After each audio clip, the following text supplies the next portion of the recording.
Awesome. Hey guys, it's Jason from XOverland, and we're here with Patrick and Amanda from Rugged Destinations. We wanted to talk to Patrick and Amanda about what they're doing with their life on the road and life with kids on the road and a dog, right? Because Violet's a newish addition. Yeah. Yep. So first, tell me how you guys met. How did we meet? Patrick and I met when we were living in downtown Seattle. Patrick grew up in West Seattle, so he's a complete city boy. Yep. But yeah, we met living in the city and then eventually figured out that that wasn't where we wanted to be. Yeah, interestingly enough, we didn't actually even, for like a period of time, didn't even own a vehicle when we lived in the city because it's just a waste of time. Yeah. Like you're going to walk anyway. So for us to now live in a vehicle is kind of ironic. But yeah, that's how we met. That's awesome. So how did you get started with Rugged Destinations and, life on the road? Yeah. I'll let Amanda start because she actually started. It was, what was it? Van V Family Adventures was the name of the channel. Yeah. So honestly, this has been my dream forever. I grew up all over the place. I have family that's in Italy, so I've lived in Washington, Italy, Utah, Oregon, just all over the place. And I set the goal very young that I just wanted to figure out how to travel the world and work along the way, no matter what that looked like. So meeting him, when we met, you wanted to be a flight attendant. I did. I figured that was the way to do it. Like, how young were you when you realized? Were you like 8? Were you like 16? Was it kind of? I was traveling my whole life, so it felt normal. And I think it was probably when I was like 16 that I realized like this is a goal that I have in mind. So I need to figure out how to do that. And honestly, I didn't travel at all as a kid. Okay. Like I was very homebody. My parents were homebodies. 3 generations of my family all lived in West Seattle.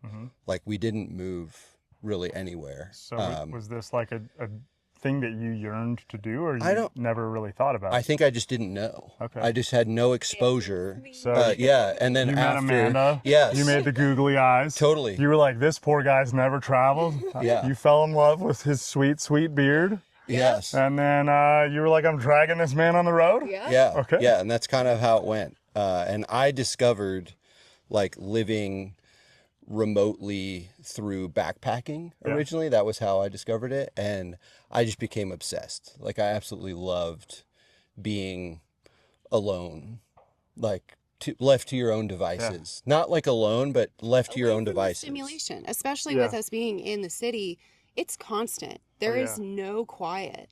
Right. Our first house that we bought was out in the middle of nowhere in Darrington. And I remember the first few nights that we were sleeping there, he was like, my ears are ringing. I don't know what to do. Yeah. I have tinnitus from 16 years of working in automotive shops. I'm starting to get a little bit of it from being a dummy kid with a really loud car stereo system. Yeah. So I discovered that. But Rugged Destinations itself, like our business, I tell people we tripped and fell and landed in business. Like we both grew a passion for photography and video just out of hobby. Like we did not think that it would ever be a job. I had a career that I had been building since I was 15 years old. Yeah. I was super laser focused on just moving up in that field. Amanda was a paralegal. She was very focused on moving forward in that field. And then we started shooting photos and video, and out of nowhere, people started reaching out to us asking if we could help them with photos and video. And I was like, whoa, like you can make money doing this. And then that tripped like a 7-year timeline of us being like, okay, if we set the goal and are willing to sacrifice pretty much everything, we can just live free, not have bosses, and be totally freelance. That's awesome. And we do. I mean, it took us 7 years to get to the jumping off point. It didn't have to take that long. But for us, family is still #1 priority. So we weren't willing to completely eliminate all of our family time to Right. make it happen. I'm sure that we could have done it faster, but it was just a balancing act of still making sure that we're giving them the time and attention that's needed to make sure that we still have like a strong family unit, Yeah. as well as investing time in the Yeah. business. So that there's a question. Did the kiddos come before getting on the road, or did they come after? For full-time stuff? Yeah, for full time. So it's after, or they came before. Okay. But they've been a part of the process the entire way. It's one thing that we were really emphasizing, that they be a part of it and that we explain to them through the process and let them, obviously, like Atticus is holding the camera. Shout out to Atticus, because Mike, you abandoned me and you went to a pool party instead of coming to the big thing. Never again, Mike. Yeah. So they've been a part of it. They've seen everything that we went through. They've Yeah. seen all of the sacrifice, all of the long hours. And they've been able to experience it with us. We let them have cameras and get Yeah. to see, like, you record what looks beautiful to you, right? Yeah. And I think that's super cool because, like, and I'm not like trying to flatter you guys, right? But like, you guys are one of my favorite content creators on Instagram because, like, what you guys do is like inspiring, but it's also really pretty. And I think, like, I've seen some of, like, knowing that they have cameras, like, thinking about some of the stuff I've seen, like, I remember stuff that's kind of lower and like, so you get that different perspective, which I think is really cool. Yeah. Highly recommend putting cameras in kids' hands because Yeah. their imagination is absolutely insane. Like, Yeah. their perspectives are so cool, and they'll capture things that you're completely oblivious to as an adult. Yeah. Yeah. Well, and a big factor why we got on the road full time is our boys and allowing them to experience adversity in a world that doesn't really present that naturally anymore. Right, yeah. Like, it used to be that humans were exposed to really, really challenging, hard things very early in life. And I think that we've gotten away from that. And I didn't discover I'm a self-identified masochist now. Like, I enjoy discomfort and pain and struggle and strife.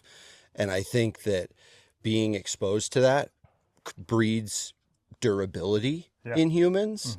And I don't want our boys to grow up and not be durable. So, like, a part of that is exposing them to challenging things.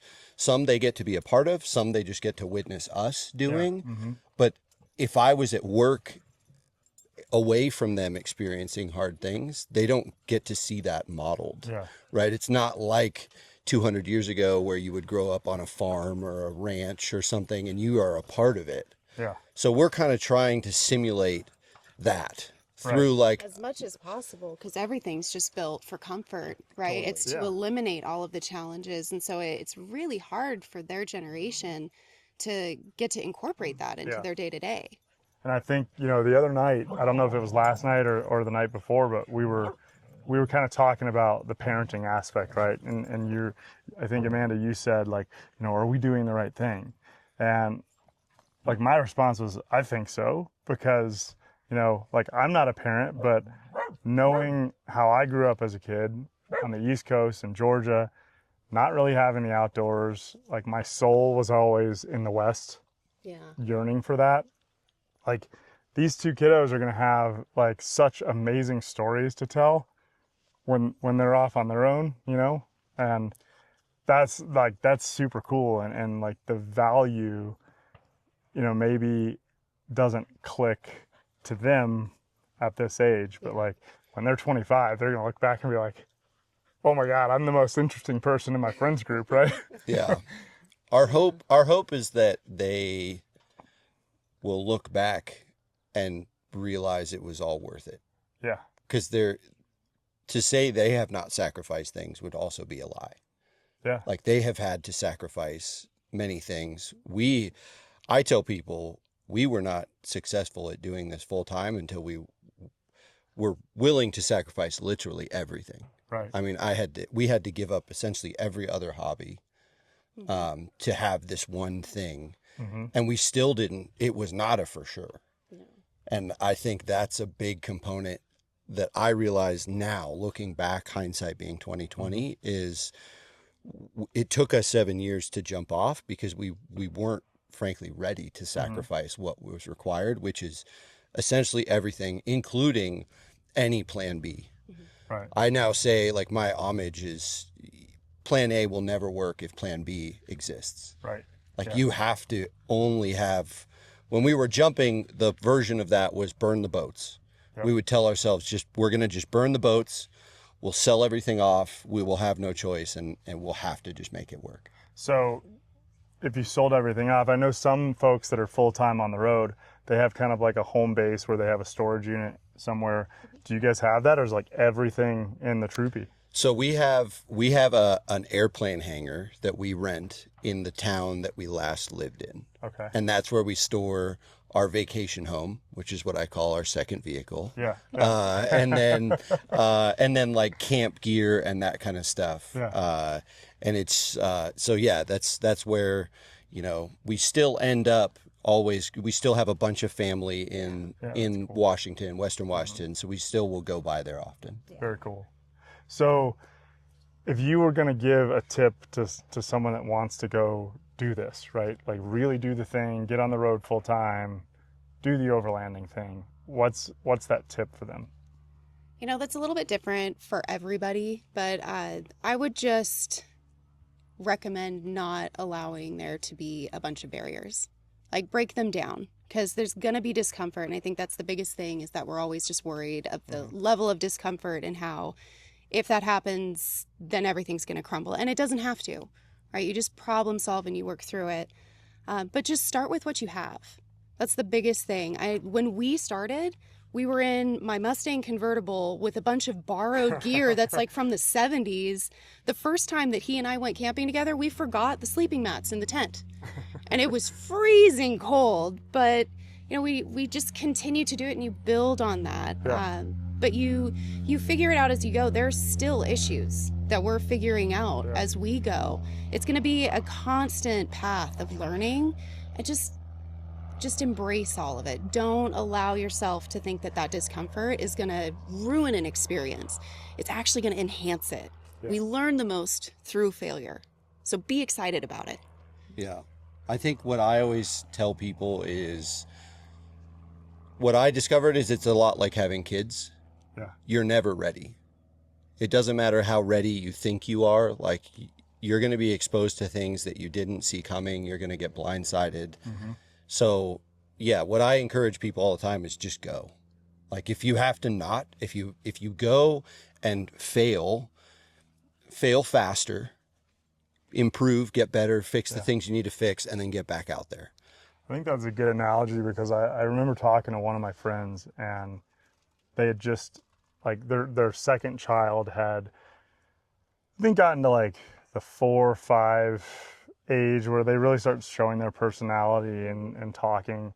And he told me, he was like, man, we had my oldest son, and I thought we were prepared for my youngest son, and they're totally different. And it's like a whole different, you know, box of tricks that we have to figure out. And I think that's the same thing with overlanding, right? Like, if you're overlanding in a troopy versus if you're overlanding in a Sprinter van versus if you're in a truck house, right? Like, you're figuring out how to make those different vehicles work. Yeah. And like what your routine is, and what you're going to pack, what you're going to leave, you know. But I think that's a really good analogy with the kids, and you know, you're never really ready until you and even when you've been doing it forever, it's still something that takes practice, right? We get absolutely like dumpster fired often, where stuff will just go completely sideways, and we're like, how did this happen? Like, we feel like almost this sense of pride of like, we're full time, we should be better than this, like we should know better, but it just happens. It's the reality of life. Like, it's gonna happen whether you're at a house or whether you're on the exactly road. We were just talking about that the other day. Like, you have truck issues, people are always afraid of like something mechanically or electrically going wrong, right? Well, houses do the same thing. Water heaters fail, dishwashers fail, like all that stuff. It's just a part of the deal. Like, you can't undo that. And I think the other piece of advice I would give, that we give people all the time, beyond like just go, is temper expectations. Have, because the problem is expectations are just a resentment waiting to happen. So if you don't have these grandiose expectations of it's going to be, we're going to look like the models on Instagram that like live in a van and are traveling Morocco or something, like you probably aren't. Is the reality. Like, I'm not as good looking as a bunch of male models. I mean, Patrick, you are one of my favorite Instagram models, though, so don't sell yourself short, okay? But I just understand that, like, the expectations are, at its core, we're talking about living homelessly, right? So it's only so pretty. And then from there, everything else is experiential. It's just about, like, the things that we're getting to do as opposed to how pretty it may look. So I think definitely tempering expectations and being realistic with yourself is like very vital, because it can cause, if you have expectations, it can cause friction, right? Like if I have expectations for what my wife's going to do, or she has expectations for what I'm going to do, we probably won't meet those. Right. And we're lucky that we were married for a long time before we did this. So we kind of had a foundation in place, and we understood that about ourselves, that like, we love each other the most, more than anybody else in the world. And we've known from the first, before we even were married, we were telling ourselves like, no one will hurt each other as much as we will. And it's because we love each other so much that it hurts more when we hurt each other. So it's just like, we now say, and we coined this from some friends who wrote a book about traveling the PCT with their kids, that this is life with the volume turned up.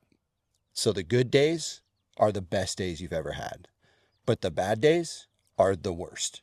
Like you can't experience anything bad, more awful. So but the balance is worth it. Like it's not plateaued. I think house life is a plateau. It's an emotional plateau. There are not big peaks and valleys there. This life is very peaked and very valleyed. Yeah. I think what's interesting, about the house life versus the on the road life is it's like, it's really easy. Like if there's an argument or something in a house between couples, for one of them to walk out the door, get in the car and drive to the gym or whatever, right? Sometimes you can't walk away, right? And sometimes you're in a situation where you guys are the only help you have to get out of the situation. So you just have to like, say, okay, like what's the most important thing, right? Totally. Yeah. Usually it's my pride that gets me in trouble. I don't know if you suffer from that. I know I do. And I will find myself in scenarios where I get frustrated and I lose my patience. And what I tell people now is I used to be able to just be like, I'm going to work tomorrow. I'm just going to blow off steam at work and I'll be back, right? I don't have that luxury anymore. Like my work, my life, my children, my wife, my whole thing is all right here. So there is no escape. So I would say it's probably helped me a lot to learn how to like, count to 10 in my head and calm myself to know that like, okay, I can choose to restart at any moment. I can emotionally reset and be done with whatever that like reaction was and move on to a new reaction. I think that applies with like the family life, but also the overlanding aspect, right? Because to quote what I heard Matt Scott say at Expo West, or no, actually it was on the Overland Journal podcast, he was talking about like the British expression of like have a cup of tea. Like if you're in a bad situation off road, you don't try to fix it immediately. You take a step back, cool off, have a cup of tea, and then maybe you've figured out the problem, versus if you had jumped in right away. So interesting how that stuff applies. So 2 more questions for you. If on the long odds that somebody finds you guys through my channel, because you guys have a much larger following than I do, what kind of content can they expect to see? And then what's next for you guys? Like where are you headed next? I will answer what they can expect to see, and I'm going to let you answer what's next. On our YouTube channel, we almost exclusively do adventure films. So we're not, we don't do regular YouTube videos. We usually wait until we have a story that feels really genuine and like meaningful to tell, which means that we are severely underqualified by the algorithm on YouTube. But then on our Instagram, we post multiple times a day. We're always putting fresh content there. And that is all aspirational and inspirational. And the whole goal of our Instagram is entirely not to make money and only to encourage people to get outside, especially families, but just people in general as well. And then, yeah, if somebody wanted to find us as well, they could find us at our website, just ruggeddestinations.com. Awesome. So the next big thing for us is Alaska. We're going to be heading up to Alaska. We're going to drive through BC and the Yukon, Northern Territory, make our way up to Tuktoyaktuk, and then head over to Alaska to do Prudhoe Bay again. It's been a couple years since we were up there, and then this time we're excited because we'll get to explore Southeast Alaska. So we love fishing. We're hoping that we'll be able to incorporate some of that into this trip. But we're super excited about it. We have some friends that have completed from BC south on the Pan Am, and we get to be with them to complete the northern portion. Awesome. Very cool. Well, Patrick, Amanda, thank you so much for your time today. Like I said, love the stuff you guys are putting out. Safe travels, and guys, tag out.